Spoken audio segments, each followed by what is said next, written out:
तुमन, अब जरा पीछे तक के बैठ लोग मेरे साथ इस प्रसंग में जुड़ जाइएगा आप, और YouTube पर देखने वाले लोग जुड़ जाइएगा। अगर घर में आप बैठे हो तो रामचरितमानस खोल करके रखिएगा। अगली चौपाई जो मैं बोलने जा रही हूँ उसको देखना, आपको जवाब मिल जाएगा मैं क्या बोलना चाहती हूँ। सखियों ने कहा पढ़े लिखे हो? बोले बिल्कुल। तो क्या लिखा है बताओ? बोले पराये पुरुषों को नहीं आए। बिना पूछे, हम तो पूछ के आए। चौदीसी चितई पूछी मां लीगन लेन लगे फल फूल मुदित मन। वो बूढ़े बाबा बैठे हुए थे माली काका बाहर, उनसे पूछा है। पीछे तक के बैठे लोग सावधान, उनसे पूछा है। तब जाकर अंदर आए तो सखियों ने बुलाया माली काका को, बाबा जी इधर आओ। इनको अंदर कैसे आने दिया? क्या इनने पूछा था? बोले बिल्कुल पूछा था।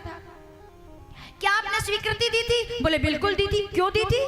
बोले क्योंकि इनके साथ जो बड़े वाले भाई आए ना, उनने हमसे पूछा काका क्या हम इस बगिया में से कोई सुंदर फूल ले सकते हैं? तो जब मैंने उनको देखा और अपनी बगिया को देखा तो मैंने जाना कि उनसे ज्यादा सुंदर फूल तो मेरी पूरी बगिया में दूसरा कोई नहीं था, इसीलिए मैं उनको रोक नहीं पाया। मालिक खुश होता है जब उसकी बगिया में कोई फूल खिलता है, तो वो तो सुंदर थे तो मैंने कह दिया ठीक है जाओ।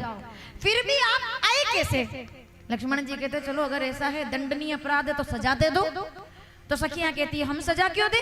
हमारे साथ राजकुमारी सीता जी है, सजा वो देंगी। सीता जी को बुलवाया। सीता जी ने कहा भाई क्या बात है, क्या मामला है? बोले ये बिना पूछे आ गए, अब इनको सजा दे दो। सीता जी कहती है नहीं कोई सजा नहीं, ठीक है। तो सखियों ने धीरे से कोड वर्ड में एक बात कही, बोले जिनको अभी देखी हो ना उनके छोटे भाई हैं, कोई समाचार कोई बात, यही मौका है पहुंचाने का। सीता जी समझ गई। लखन लक्ष्मण जी चरणों में देखकर, मां आदेश सजा है तुम्हारे लिए। पीछे तक के बैठे लोग सावधान, और जो रामायण खोल सकते हैं घर में बैठकर वो भी सावधान। लखन सजा है तुम्हारे लिए। आदेश जगदम्बा आदेश।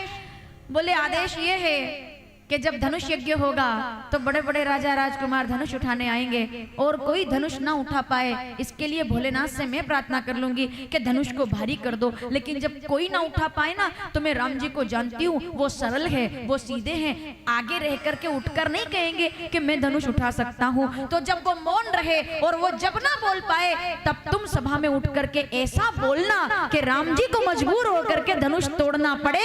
ये कार्य तुम्हारा है, ये सजा तुम्हारी है। तुम बोलना ऐसा कि राम जी को, क्योंकि राम जी ब्रह्म है और तुम जीव हो, ब्रह्म को जगाने के लिए लखन की आवश्यकता है। तो जब राम जी ब्रह्म बनकर बैठे, राम जी स्वयं उठे क्या? मेरी बात मत मानिए, खोलिए रामचरितमानस लिख लो, बालकांड दोहा नंबर 253, चारों चौपाइयां पढ़ लीजिए।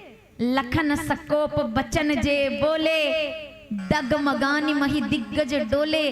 251, 252, 253 दोहे में, 230 दोहे में माता सीता ने के दर्शन किए लक्ष्मण जी ने पहली चौपाई में, समझ गए आप।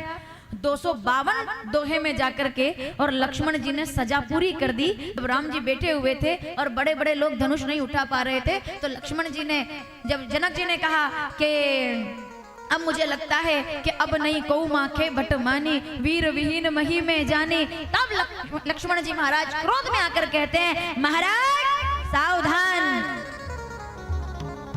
कहीं राय अस अनुचित वानी, विद्यमान रब कुल मनी जानी। पर आप जानते नहीं है जो तुमरो अनुशासन पाओ, कंदुक इव ब्रह्मांड उठाओ, मैं ब्रह्मांड उठा सकता हूँ।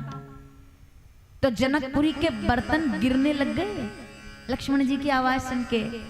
तब राम जी उठे थे। तो क्यों उठे थे?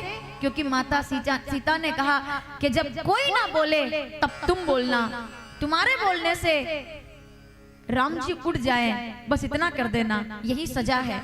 लक्ष्मण जी कहते हैं उनके सामने कभी नजर नहीं उठाई, आवाज कैसे उठाऊंगा? तो सीता जी कहती हैं हमने तो सुना है कि प्राण जाए पर